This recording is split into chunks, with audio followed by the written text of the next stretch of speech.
श्री गणेशाय नमः। दोस्तों, वीडियो शुरू करने से पहले वीडियो को लाइक कर दे और चैनल को सब्सक्राइब जरूर कर दे। Story name is Mafia Husband and this story is begin from chapter 124 to 125 and guys don't forget to share your reviews and put on your earphones before starting the video for better experience। तो चलिए शुरू करते हैं।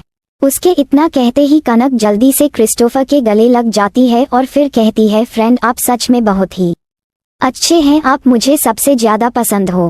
वही पीछे खड़ी शेल्वी आंखें पड़े हैं सब देख रही थी क्योंकि उसे यकीन ही नहीं हो रहा था कि कनक इतना जल्दी क्रिस्टोफर के इतना नजदीक आ चुकी थी कि वह उसे हग कर रही थी, क्योंकि वह जानती थी कनक इतना जल्दी किसी से भी नहीं घुलती मिलती थी। और इस क्रिस्टोफर को क्या हो गया है, वह इस तरह से कनक को गले क्यों लगा रहा है, उससे इतने अच्छे से क्यों बात कर रहा है, अब उसके दिमाग में आखिर क्या चल रहा है, ये सब सोचते हुए वह कंफ्यूज नजरों से क्रिस्टोफर की ओर देखने लगती है।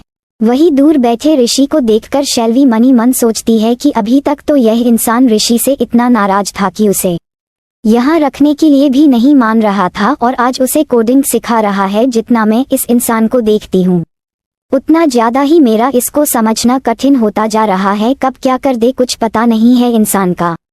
शेल्वी अपने गले से थोड़ा आवाज निकालकर कनक को एहसास दिलाने की कोशिश करती है कि वह भी वहाँ है। जब कनक शेल्वी को वहाँ देखती है तो वह खुश हो जाती है और देखते हुए कहती है, अरे दी आप आ गई, मैंने आपको बहुत ज्यादा मिस किया, आप तो मुझे सुबह मिले बिना ही चली गई।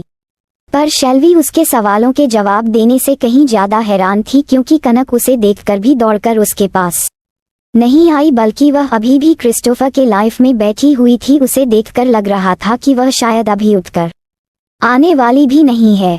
ये देखकर शेल्वी को क्रिस्टोफर के ऊपर अब गुस्सा आने लगा था कि कैसे वह उसकी बहन को भी अब उसे जीने की कोशिश कर रहा था पहले, और उसके बच्चे के पीछे पड़ा था अब उसकी बहन की। वह जल्दी से जाकर क्रिस्टोफर के गोद से कनक को अपने पास खींच लेती है और फिर उसे कहती है, क्या तुमने अपना होमवर्क कर लिया है? जल्दी से जाकर अपना होमवर्क कर दीजिए, नहीं तो फिर सुबह आपको देर हो जाएगी और तुम अपना होमवर्क कंप्लीट नहीं कर पाओगी। जवाब में कनक कहती है, अरे मेरे होमवर्क को तो पहले ही ऋषि ने कंप्लीट करवा दिया है। अभी शेल्वी कुछ बोलने को होती है कि ऋषि तुरंत उन दोनों के बीच में आ जाता है और फिर कहता है, रे भाभी आप परेशान मत होइए, मैंने कनक के सारे होमवर्क कंप्लीट करवा दिए हैं और आप चिंता मत करिए, मैं उसका ख्याल भी रख लूंगा। ये कहते हुए वह कनक को शेल्वी के पास से ले जाता है। दरअसल शेल्वी अब और देर कनक को क्रिस्टोफर के पास नहीं छोड़ना चाहती थी। उसे अब क्रिस्टोफर के पास कनक का रुकना बिल्कुल भी रास नहीं आ रहा था, पर कनक तो क्रिस्टोफर को छोड़ने के लिए तैयार ही नहीं हो रही थी। उन दोनों के जाते ही क्रिस्टोफर खड़ा होकर शेल्वी के पास आ जाता है और फिर उसके नजदीक आकर लगभग उसे कानों के पास कहता है, क्या तुम इनसिक्योर हो रही हो? क्या तुम्हें डर लग रहा है कि मैं तुमसे कनक को छीन लूंगा? ये कहते हुए वह शेल्वी के एक्सप्रेशन को देखने लगता है, जो कि अब बहुत ज्यादा बिगड़ चुके थे। फिर वह अपनी कनिंग स्माइल में कहता है, तो तुम बिल्कुल सही सोच रही हो।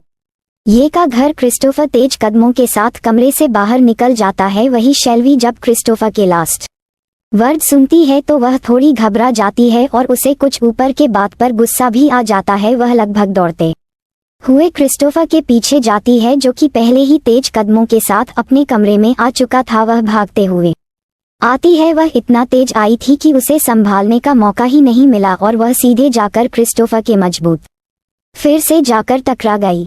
शेल्वी गुस्से में अपने सिर को सहलाते हुए कहती है, यह आदमी है या कोई पत्थर, मेरा तो सिर ही फूट गया था। क्रिस्टोफर जब पीछे होता है तो शेल्वी अपने सिर को चलाते हुए उसी को घूर रही थी। उसे ऐसे देखकर क्रिस्टोफर अपने चेहरे पर एक व्यंग्यात्मक मुस्कान लाते हुए धीरे से कहता है, क्या हुआ, लग गया? देखो कहीं तुम्हें चोट तो नहीं आ गई? यह वह पूछ तो रहा था, पर उसके पूछने पर ऐसा लग रहा था जैसे कि वह शेल्वी का मजाक उड़ा रहा हो। शेल्वी उसे जोर से धक्का मारते हुए कहती है, अपना ये झूठा ड्रामा बंद करो, मुझे अच्छे से पता है कि तुम्हें कोई मेरी फिक्र करो नहीं है, तुम तो यही चाहते हो कि मेरा सिर फूट जाए। शेल्वी इन सब बातों को छोड़ते हुए गुस्से में उसे एक उंगली दिखाते हुए कहती है, क्या करना चाहते हो तुम? क्यों मेरी बहन के इतना करीब जा रहे हो? मैं तुम्हें वार्न कर रही हूँ क्रिस्टोफर, अगर मेरी बहन को कुछ हुआ तो मैं तुम्हें छोड़ूंगी नहीं। क्रिस्टोफर उसके सभी बातों को इग्नोर करते हुए अपने चेहरे पर एक स्माइल लिए उसके सर को सहलाते हुए कहता है, अरे बिल्कुल नहीं, मैं ऐसा बिल्कुल नहीं चाहता कि तुम्हारा सिर फूट जाए, क्योंकि अभी तुम्हारे पेट भर मेरा बच्चा है और इसका असर मेरे बच्चे पर होगा, और भला मैं अपने बच्चे को कैसे पहुंचते हुए देख सकता हूँ। शेल्वी उसके मुंह से एक बार फिर बच्चे का जिक्र सुनकर गुस्से से तमतमा जाती है। वह अपनी चलती भी निगाहों से किसके ऊपर की तरफ देखते हुए कहती है, वह मेरा बच्चा है, ध्यान से समझ लो, और मैं तुम्हें कभी नहीं दूंगी उसे, चाहे तुम कुछ भी कर लो, मैं मर जाऊंगी, पर उस बच्चे को तुम्हें हाथ लगाने नहीं दूंगी। वही क्रिस्टोफर अभी तक एक स्माइल के साथ उसकी बात जो शांति से सुन रहा था, उसकी लास्ट लाइन सुनकर उसे गुस्सा आने लगता है। पता नहीं क्यों क्रिस्टोफर को शेल्वी का इतनी बेबाकी से खुद को मरने के लिए कहना बिल्कुल उसे अच्छा नहीं लगा। वह इस बात पर ज्यादा गुस्सा नहीं आया कि वह बच्चे को अपने पास रखना चाहती है, बल्कि उसे इस बार इस बात से गुस्सा आया कि शेल्वी अपनी जान देने को तैयार है उसे दूर जाने के लिए।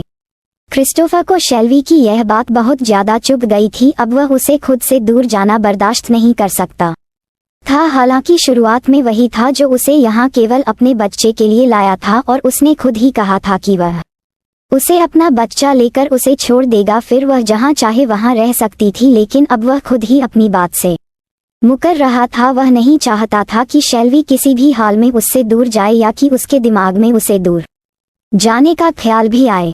अब वह किसी भी हाल में शेल्वी को अपने करीब रखेगा, चाहे वह उसकी मर्जी हो या ना हो। इसके लिए चाहे उसे ये हमेशा जिंदगी के भर के लिए कैद दी क्यों ना करना पड़े, उसे ये भी मंजूर था। लेकिन वह शेल्वी को अब उससे दूर जाने नहीं दे सकता था। अब शेल्वी उसकी आदत बन चुकी थी, और क्रिस्टोफर अपनी आदतों को कभी नहीं बदलता, और यह आदत तो शेल्वी थी जिसे वह अब हरगिज नहीं बदलना चाहता। क्रिस्टोफर अब उसके और करीब आते हुए एक जुनून के साथ कहता है, मुझसे दूर जाने के बारे में जो भी तुम्हारे दिमाग में ख्याल हैं उन्हें निकाल कर फेंक दो। अब तुम्हारे लिए यही बेहतर होगा, क्योंकि अब ना तो तुम कहीं जाओगी और ना ही मेरा बच्चा। तुम दोनों जिंदगी भर अब मेरे साथ रहोगे, हमेशा इसी घर में, चाहे तुम्हारी मर्जी हो या ना हो। ये कहते हुए क्रिस्टोफर की आंखों में एक सनक दिखाई दे रही थी। शेल्वी ने इससे पहले क्रिस्टोफर को हमेशा अपने बच्चे के लिए इतना जुनून देखा था, लेकिन आज वही सनक खुद के लिए देखकर शेल्वी इस बार सच में क्रिस्टोफर से बहुत ज्यादा डर गई थी, क्योंकि क्रिस्टोफर के एक्सप्रेशन से साफ पता चल रहा था कि वह उसे कुछ बता नहीं रहा है, बल्कि उसे अपना ऑर्डर सुना रहा है। लेकिन ये कैसे हो सकता है? किस क्रिस्टोफर ने तो साफ कहा था कि उसे केवल अपना बच्चा चाहिए। वह 1 साल के बाद उसे छोड़ देगा, फिर अचानक से वह पलट कैसे सकता है? वह उसे जिंदगी भर अपने पास कैसे रख सकता है? नहीं, मैं इस पागल इंसान के साथ बिल्कुल नहीं रहूंगी।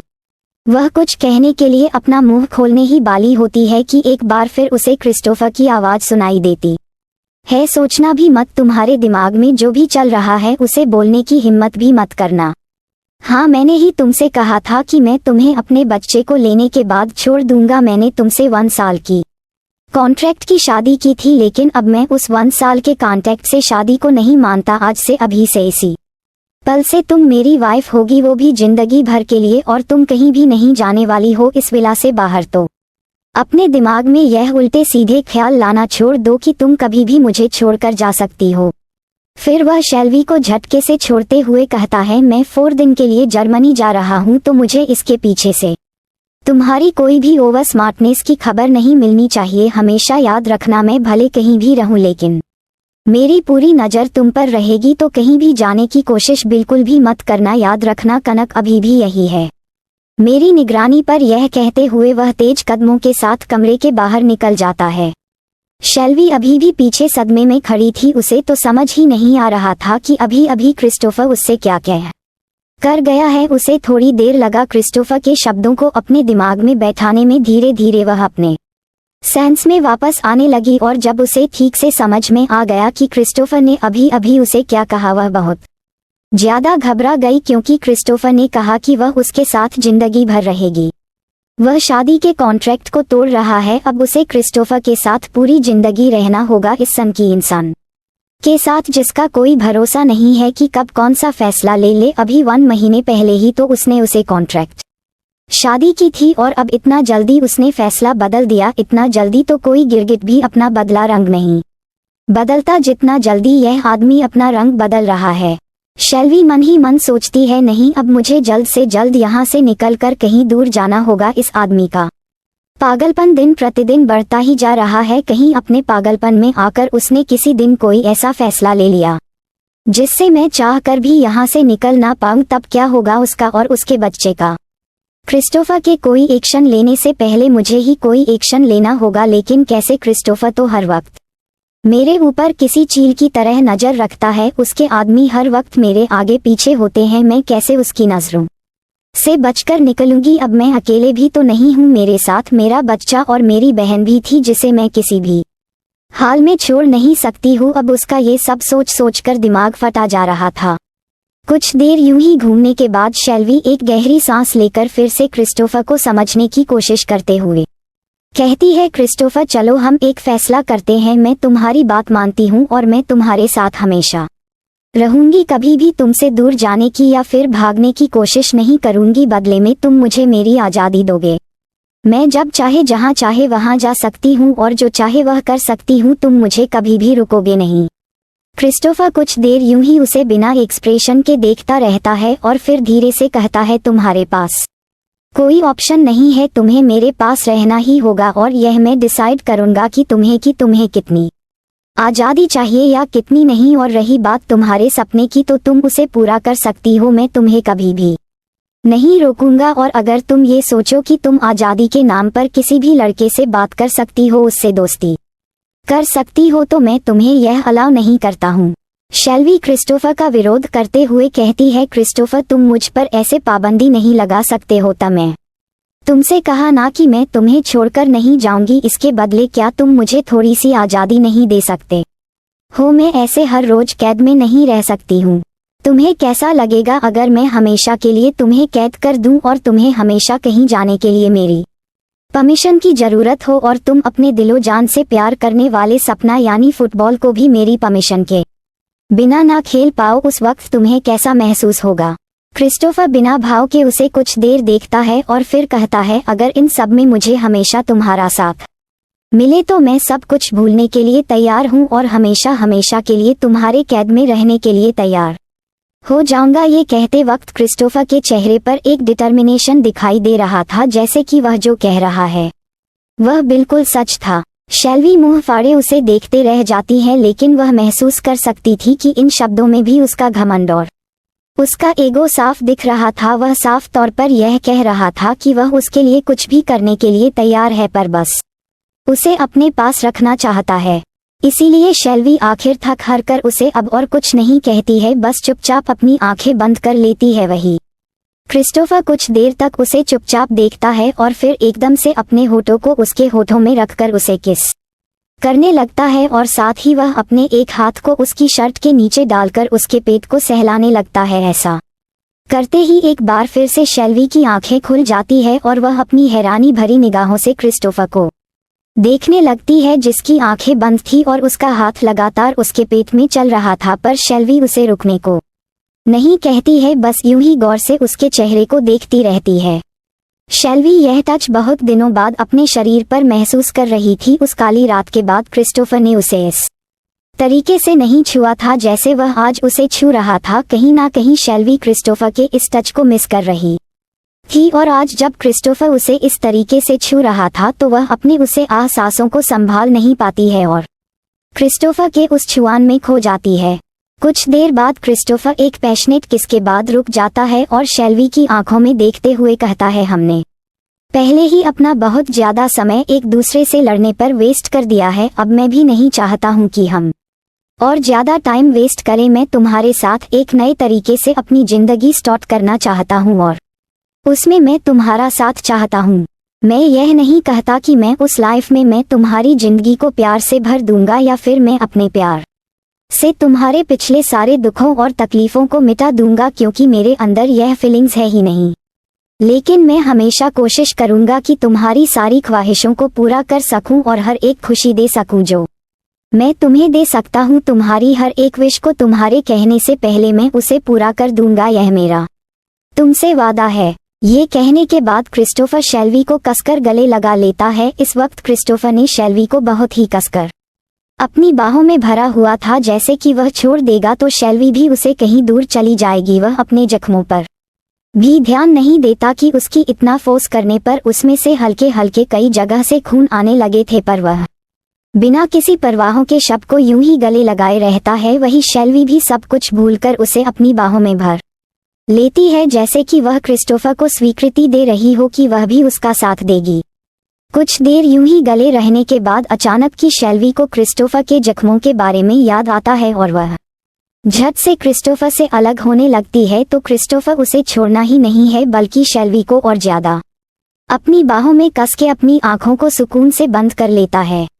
वही शेल्वी क्रिस्टोफर से छूटने की कोशिश करते हुए धीरे से कहती है, क्रिस्टोफर क्या कर रहे हो? तुम्हारे जख्मों से देखो खून निकलने लगा है, छोड़ो मुझे, तुम्हारे जख्म अब खुल रहे हैं। ये कहते हुए वह हल्के हाथों से क्रिस्टोफर को खुद से दूर करने की कोशिश करती है।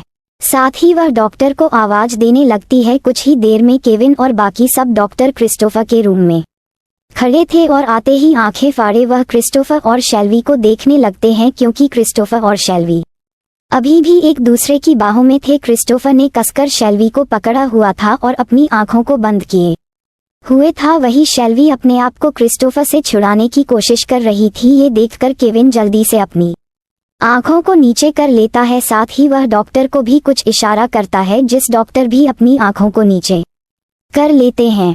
उन डॉक्टर को तो यकीन ही नहीं होता है कि उनके सामने वाला इंसान औरतों से बहुत ज्यादा नफरत करने वाला सबसे बड़ा फुटबॉलर क्रिस्टोफर था, जिसके बारे में अक्सर उन्होंने उसके कुर्ता और निर्दयता के ही किस्से सुने थे। पर आज इन सबसे अलग वह एक लड़की को अपनी बाहों में भरे हुए लेटा हुआ था। सब कंफ्यूजन से सोच रहे थे कि क्या उन्होंने जो अफवाहें सुनी थी वह सब गलत है, या फिर जो वह सामने देख रहे हैं वह सब गलत है।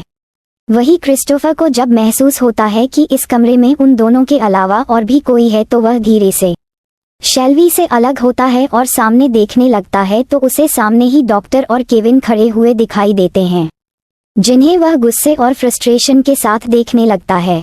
पर वह उन्हें कुछ कहता उससे पहले ही शेल्वी घबराते हुए डॉक्टर से कहती है, डॉक्टर प्लीज इन्हें चेक कीजिए, उनके जख्मों से फिर से खून निकलने लगा है। ये कहते हुए वह परेशानी से क्रिस्टोफर के जख्मों को देखने लगती है। वही डॉक्टर शेल्वी की बात सुनकर आगे आते हैं और क्रिस्टोफर के जख्मों को देखकर अपने काम में लग जाते हैं और उन्हें फिर से बैंडेज कर देते हैं। इसके बाद वह शेल्वी की तरफ देखकर बहुत ही पॉलिटली कहते हैं, मैडम सर का ध्यान रखिए, ऐसे बार बार उनकी चोट खुलेगी तो उसे इन्फेक्शन का खतरा बढ़ जाएगा। सर की पूरी बॉडी में चोट है और सर के जख्म भी बहुत ज्यादा गहरे हैं, तो अगर ऐसा हुआ तो ये बहुत ही खतरनाक होता। तो प्लीज आप ध्यान रखिए कि दोबारा ये चोट ना खुले। और वह कुछ मेडिसिन आगे करते हुए डॉक्टर कमरे के बाहर निकल जाते हैं। शेल्वी गिल्ट भरी नजरों से क्रिस्टोफर को देख रही थी, जैसे कि यह सब उसकी वजह से हुआ है। पर क्रिस्टोफर बेफिक्र होकर दोबारा लेट जाता है और शेल्वी को अपने पास लेटने का इशारा करता है, पर शेल्वी इस बार ऐसा कुछ नहीं करती और तुरंत उसे दूर होकर सोफे पर जाकर बैठ जाती है और उसमें लेटने वाली होती है कि उसके कानों में क्रिस्टोफर की सख्त आवाज गूंजती है, सोचना भी मत, मैंने कहा ना, यहाँ आओ और मेरे पास लेटो बिना किसी सवाल के। इस बार भी शेल्वी क्रिस्टोफर की बात मानकर धीरे से उसके पास आती है, पर इस बार वह बिना कोई नाटक किए चुपचाप क्रिस्टोफर के बगल में लेट जाती है। वहीं क्रिस्टोफर एक बार फिर से उसे धीरे से अपनी बाहों में भर लेता है और अपनी आंखें बंद कर लेता है। कुछ ही देर में वह गहरी नींद में चला जाता है और शेल्वी भी उसके साथ सो जाती है। उन दोनों के चेहरे पर सुकून था, जो आज से पहले दोनों के चेहरे पर कभी नहीं दिखा था। शायद आज मन ही मन उन दोनों ने डिसाइड कर लिया था कि अब उन दोनों को आगे क्या करना है। दूसरी तरफ एक अमेरिका में एक लड़का एक बंगले जैसे दिखने वाले विला से के खिड़की से निकलने की कोशिश कर रहा था। उसे विला के चारों तरफ बहुत ही टाइट सिक्योरिटी लगी हुई थी, पर फिर भी वह लड़का उसे सिक्योरिटी से बचते हुए अपनी खिड़की से नीचे उतरता है और फिर वैसे ही अपनी नजरों को बचाते हुए वह वहां से अपने धीमे कदमों के साथ निकल जाता है और फिर अमेरिका की सड़कों में आकर तेज तेज दौड़ने लगता है और पीछे उसे टाइट सिक्योरिटी वाले बंगले को पीछे छोड़ना जा रहा था, जैसे कि अगर उसने 1 मिनट भी यहाँ रुक तो वह लोग उसे पकड़ लेंगे। वह तेज भागते हुए उसे विल को पीछे छोड़ देता है और वहीं सड़क में दौड़ रही एक टैक्सी को हाथ का इशारा करके रोकने के लिए कहता है और फिर वहां से निकल जाता है। सॉरी फ्रेंड्स, कल के लिए माफ़ी चाहूँगी, गलती से मैंने गलत चैप्टर डाल दिया था। दरअसल ये चैप्टर कल वाला था, लेकिन मैंने गलती से दूसरा वाला डाल दिया, उसके लिए माफ़ी चाहूँगी। फ्रेंड्स, यह मेरी नई नॉवल का इंट्रो है, तो प्लीज़ आप पढ़कर बताइए कि यह कैसा है और कमेंट बॉक्स में अपनी राय जरूर दीजिएगा। My devil president. मैं पलटकर भाग छूटी, किंतु अभी मैं कठिनाई से 4-5 कदम भी नहीं दौड़ ये हूँगी कि सहसा एक केबिन का दरवाजा तीव्रता से खुला और उसमें से 2 सशस्त्र व्यक्ति हड़बड़ाए से बाहर निकले। जाहिर है कि वो गोलियों की आवाज सुनकर ही बाहर निकले, या मैंने एक क्षण गंवाए बिना उनके जिस्म में भी गोलियां उतार दी। वे राहदारी में लंबे हो गए। मेरे पास इतना वक्त कहाँ था जो कुछ सोचती। सामने सीढ़ियां थीं जो डेक पर चली गई थीं। मैं आगे बढ़ी। रुक जाओ रीमा, एकाएक मेरे कानों में पीछे से चेतावनी भरा स्वर उभरा, वरना गोलियों से भून कर रख दूंगा। वो आवाज गजेंद्र शाही की थी। मैं ठिठक एड़ियों पर फिरकनी की तरफ घूमी। वो मुझसे 10-12 मीटर के फासले पर खड़ा था, हाथ में रिवाल्वर दबा था, उसके चेहरे पर कहर नाच रहा था। अब तक तुम बहुत कुछ कर चुकी हो रीमा, वह पीड़िए जैसे स्वर में गुराया। बेहतर यही होगा कि गन फेंक दो और रिमोट मेरे हवाले कर दो, वरना कुत्ते की मौत मारी जाओगी। मैं मुस्करा उठी। उसी भीड़ में मुझे अपने जूनियर्स चौहान, अजय और उसी भी नजर आए। उमी उस वक्त उस युवती के सामने चंद फुट के फासले पर खड़ी उससे कुछ कहने का प्रयास कर रही थी, किंतु वह युवती उसकी बात सुनने के लिए ही तैयार नहीं लग रही थी। वह चीख चीख कर न जाने क्या क्या कहे जा रही थी। तभी चौहान की दृष्टि मेरे ऊपर पड़ी और वह तेजी से मेरे करीब आया। So don't forget to share your review and comment your best part of an story. और अगर आपने अभी तक हमारे चैनल को सब्सक्राइब नहीं किया तो कृपया इसे सब्सक्राइब करें और बेल आइकन पर क्लिक करें ताकि आप हमारी नई कहानी पहले पा सके। And if you like my story, so comments your feelings with heart emoji। तो मिलते हैं नेक्स्ट वीडियो, तब तक के लिए राधे राधे।